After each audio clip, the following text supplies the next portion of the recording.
Your school either has or is going to receive CO2 monitors that look like this, and we will show you how to use these simple devices. Properly managed ventilation is linked with improved learning outcomes, reduced virus transmission, and generally better indoor air quality, and CO2 monitors like these can help you to better manage the ventilation in your classroom.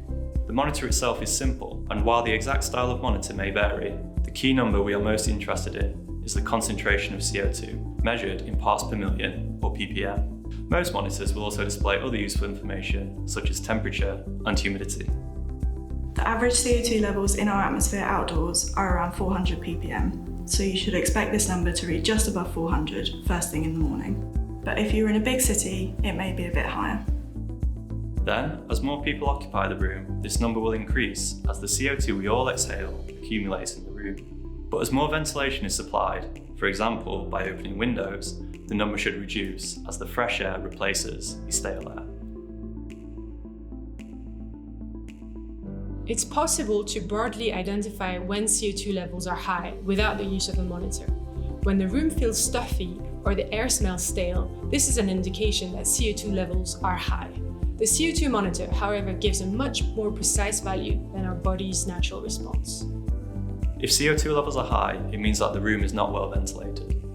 Ideally, you should aim to keep CO2 levels below 800 ppm.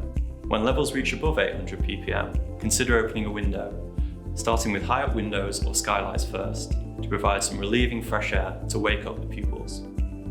If levels continue to increase, consider opening another window, and so on. With time, you will develop an intuition for what works for your classroom to consistently keep levels low. Every room is different, and some are more difficult to ventilate than others. The challenge of adequate ventilation becomes even more apparent in winter, when ventilation may need to be balanced against a comfortable temperature.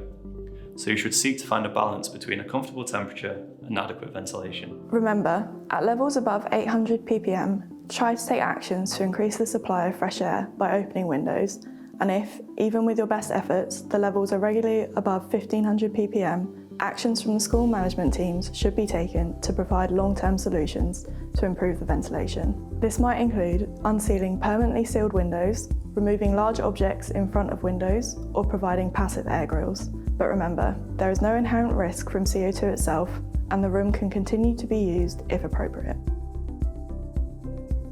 The lowest CO2 levels that can be achieved are the background levels in our atmosphere. And in the context of ventilation, low CO2 levels near outdoor levels are good news. Especially if the weather is warm, there is no problem with lots of ventilation and low CO2 levels.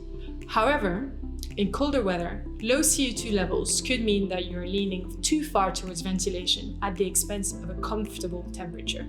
Therefore, if CO2 levels are much below 800 ppm, consider closing some windows to increase the temperature if required. In terms of where to position your monitor, it is of course not practical to keep an eye on the monitor at all times, but given that CO2 and temperature levels can impact learning and health outcomes, it's a good idea to keep the monitor within peripheral vision and glance at the monitor at convenient times, such as when entering a room, after delivering a starter activity, while pupils are getting on with written work, and at the end of lessons.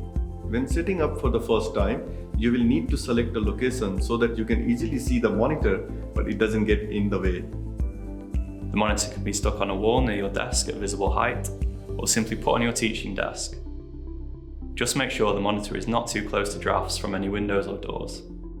The CO2 monitor is an important tool to give you the information to better manage ventilation in the classroom, where high CO2 levels indicate more ventilation is needed. The next two videos will go into more detail about how CO2 levels are linked to virus transmission and learning outcomes.